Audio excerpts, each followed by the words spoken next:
So Manny Pacquiao has taken over Floyd Mayweather's old gym. And this is in the heart of Hollywood. It was a partially finished ring. He was showing future placements for the bags. And, I guess that's a statement. Hey, what's going on, man? I'm Frank. I was a coach here at Mayweather Boxing Fitness Hollywood. And honestly, it's been disheartening to go through everything we've been going through. We haven't been getting paid fairly. It messes with your mental health.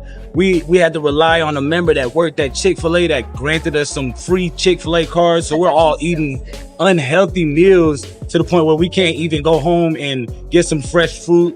We're not able to literally pay for our bills. The debt, it accumulated to the point where the rivalry has reignited, and it feels more real than ever. For nearly 2 decades, the Mayweather Boxing Club in Las Vegas wasn't just a place where fighters trained.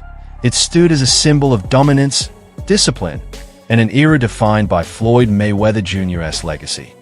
I like to show people a lot of the behind-the-scenes footage just of my life. We opened up this location right here. It's going to be opening up real soon. LA County, Porter Ranch. Now, voices from within that world are speaking up.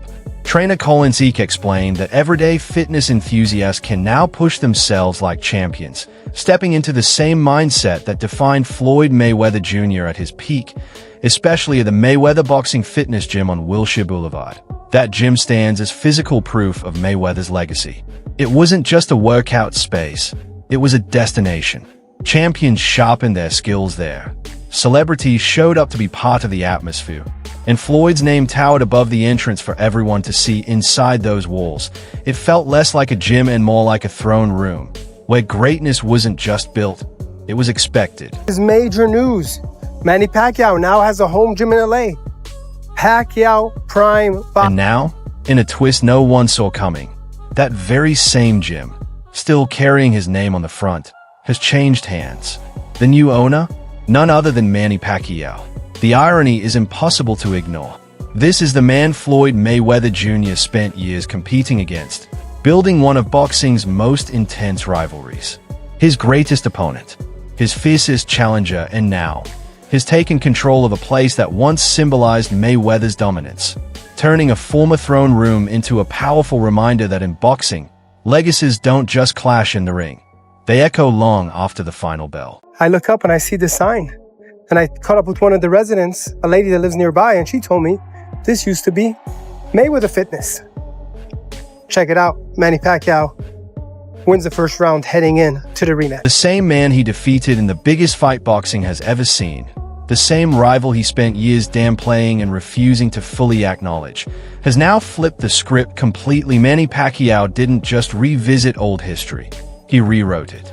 He stepped into a place once defined by Floyd Mayweather Jr., signed the deal, and took ownership without resistance. And the most striking part? There was nothing Mayweather could do to stop it. Not this time. Not anymore. GOAT. right. Self-proclaimed GOAT, because he can't even claim in which part that he can claim that he's the only. He cannot claim that he's the only undefeated fighter who retired. There's a lot of fighters, at least more than 15 fighters who retired undefeated. So, but I can claim with some of those, the only 8th division and the only fighter who became a world champion in 4 decades, 4 different. To really understand why this moment cuts so deep, you have to look beyond the business side of it. For Floyd Mayweather Jr., that gym was never just about training fighters. It was a reflection of who he is. It represented everything he built from nothing. Growing up in Grand Rapids, he witnessed struggle up close, seeing his family fight through hardships while boxing stood out as the only real path forward. Back then, he made a promise to himself. He wouldn't just succeed, he would create something lasting. Something that carried his name and couldn't be taken away. That gym became the embodiment of that promise. Not just a building, but proof that he turned ambition into reality, a symbol of a legacy he fought to secure. So as you guys can see right now, there's no equipment right now, but soon it's gonna be filled up with equipment and a lot of people. Come check it out, LA County, Porter Ranch, in the Valley, California. Fighters from across the globe made the trip to Las Vegas for one reason: to step inside the Mayweather Boxing Club. It wasn't just popular, it was a destination, a proving ground. For many, it felt like the true center of professional boxing. Inside those walls, Floyd Mayweather Jr. pushed himself to the limit, training for hours on end, day after day. Every drop of sweat, every round, every preparation for the biggest nights of his career happened right there. That place carried his story in every corner. It wasn't just an asset or business venture. It was a living symbol of everything he built, his grind, his discipline, his legacy, and now, that symbol belongs to Manny Pacquiao. One thing about me, I ain't got to do nothing for the rest of my life. I don't got to do nothing. I can sit at home, I can sit at home every week.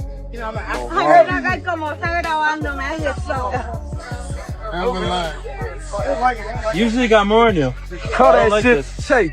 It's like that. Over the course of a 21-year career, Floyd Mayweather Jr. didn't just make money. He redefined what financial success in boxing looks like. His earnings are estimated at around $1.2 billion, a figure that places him in a league of his own. The 2015 clash with Manny Pacquiao shattered records, generating over $400 million in pay-per-view revenue, with Mayweather himself taking home an astonishing cut from that single night. Then came 2017, when he stepped into the ring with Conor McGregor, a crossover spectacle that added hundreds of millions more to his total year after year. Forbes ranked him as the highest-paid athlete in the world, ahead of global superstars from football, basketball, and tennis. Numbers like these don't just tell a story of success, they define an era. Don't worry. You gotta know some stuff. Listen with Hey, this is how the champ does it.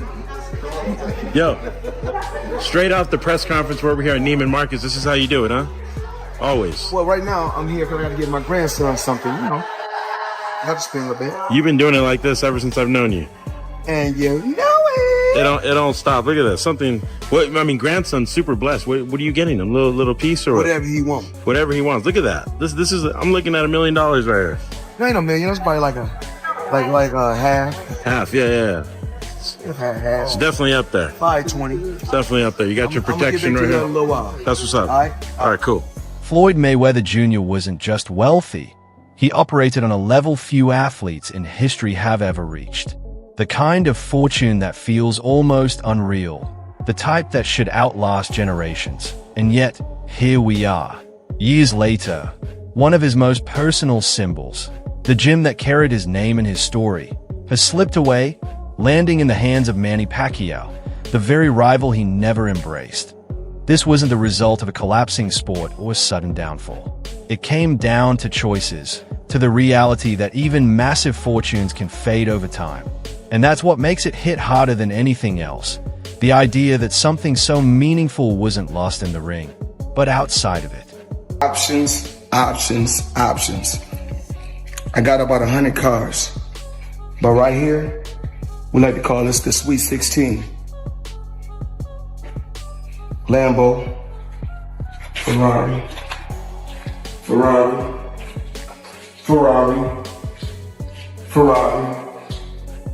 Lambo, Maybach, a Maybach, whatever you want to call it. Of course, the McLaren, the original McLaren. Bentley, Rolls,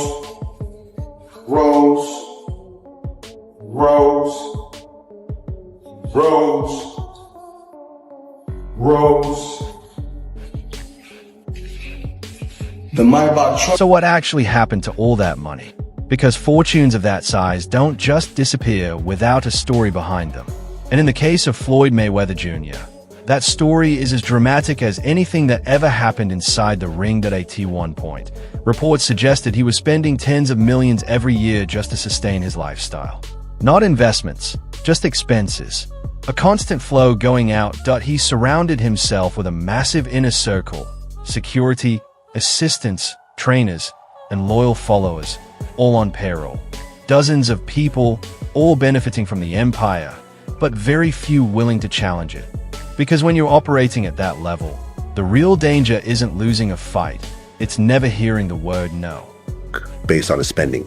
And I remember we had Nicholas Irving on the show, and I guess he did some bodyguard work for Mayweather. And he said he's seen Mayweather spend like $500,000, $1 million a day sometimes. Like what though?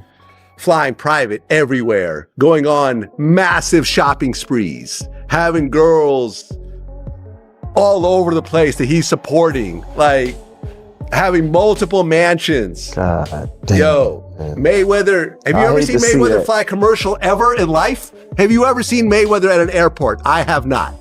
I've seen his security at an airport on a plane. The lifestyle only kept escalating. Floyd Mayweather Jr. owned luxury properties across cities like Las Vegas, Beverly Hills, Miami, and New York City. Multiple homes, all at once that he lived big, and then even bigger. High-stakes gambling sessions where millions could vanish in hours. Private jets on standby. Jewelry and watches priced higher than most homes. It wasn't just wealth. It was constant, high-level spending without pause. But here's the reality. When the massive fight nights slowed down, no blockbuster events, no record-breaking paydays like the one with Conor McGregor, the money coming in couldn't keep up with the money going out. And that's the part people often overlook. You can earn an unimaginable fortune and still lose control of it if the outflow never stops. At some point, the numbers catch up that in the end. It wasn't an opponent across the ring that tested him the most. It was the simple, unavoidable truth that the math always balances out. Is it just his overhead is so high on a day-to-day, month-to-month? Like I don't even want to talk about it. Like with the lifestyle, that money's gone, trust me. Now it's like, you call him, he'll be at your local hosting in a nightclub because you need that action right now. Wow. The warning signs didn't appear overnight. They had been building quietly for years before the gym situation ever came to light. By early 2026, reports surfaced that Floyd Mayweather Jr. was dealing with a multi-million-dollar federal tax issue tied to previous years. And that wasn't the only concern. In the years leading up to it, some of his commercial properties had already run into serious financial trouble, with a few slipping out of his control. Even smaller obligations started raising eyebrows, situations that seemed minor on the surface but pointed to a much larger pattern underneath. At the same time, major loans were taken out against valuable assets, with multiple properties and luxury holdings tied together in complex agreements. The kind of setup where everything is connected, and one misstep can affect it all. That's where the real risk came in. When assets are linked like that, it only takes one problem to start a chain reaction. And once the gym itself stopped bringing in enough to sustain its own costs, when expenses kept rising but income slowed, that first domino didn't just wobble, it started to fall. Million in taxes, Floyd Mayweather under investigation again for tax fraud. When I hear that, all I can think about is, here comes the next stunt. Who's he going to fight next? Who's going to be the star that he picks out that he can do a pay-per-view with, that he can get in the Netflix show with? Because one thing Floyd Mayweather knows how to do is put on a show. And he has been in tax issues. Let's say this man has had tax issues for his entire career. But one thing you got to give him is he's always been able to win. Now this is where the story really takes a turn, and where it cuts the deepest. While Floyd Mayweather Jr. was dealing with mounting financial pressure, deadlines, and difficult decisions, Manny Pacquiao was moving in a completely different direction. He stayed active, visible, and connected, especially back home in the Philippines, building businesses, maintaining influence, and expanding his presence beyond boxing. From public service to philanthropy to staying relevant in the sport, Pacquiao kept strengthening his position step by step. His brand didn't fade. It evolved. So when word began to spread that the Mayweather Boxing Club was struggling, when cracks in the foundation became visible, Pacquiao recognized the moment. And he didn't wait. He stepped in and made a move that nobody saw coming, taking control of the very place that once symbolized Floyd's entire legacy. The name on the building might not have changed, but the ownership did. And just like that, a rivalry that once played out in the ring flipped in the real world, completely rewriting the balance of power. Prime boxing, limitless. What people No, everyone knows in LA, this is the major intersection of Hollywood and Highland. This was the Mayweather Fitness. So Manny's fighting Floyd Mayweather in September 19th at Sphere in Vegas. It's on Netflix. It's going to be a massive, massive event. And nobody's here. The gym is not open yet, obviously, but it's a big thing to put up the sign I see. And perhaps this is Manny Pacquiao's home in Los Angeles now. The Pacquiao Prime Boxing. Take a second and really think about what this moment represents. Back in 2015, inside his own gym, Floyd Mayweather Jr. stood at the top of the world after defeating Manny Pacquiao. That night, there was no debate. Floyd made sure everyone knew exactly who came out on top. Fast forward over a decade, and the roles have shifted in a way nobody could have predicted. Not through another fight, not through a rematch, but through something far less visible and far more unforgiving. Life outside the ring. Because in the end, this wasn't decided by judges or scorecards. It came down to something much simpler and much harsher: sustainability. When the resources run dry, options disappear. And when options disappear, even the things you built from the ground up, your name, your legacy, your pride, can slip away. And sometimes, they don't just disappear, they end up in the hands of the very person you once stood across from. It's the money, man. I'm back like I ain't never left. Right now, I'm in Las Vegas with my man, Nick. I'm at his place, Vegas Auto Gallery, as you guys can see. This is one of my new toys. I like to call this Miami Dolphin or Tiffany Blue, whatever you want to call it. Let's go down here and check out another new toy I just purchased. And whenever you're in the Vegas area, come check them out.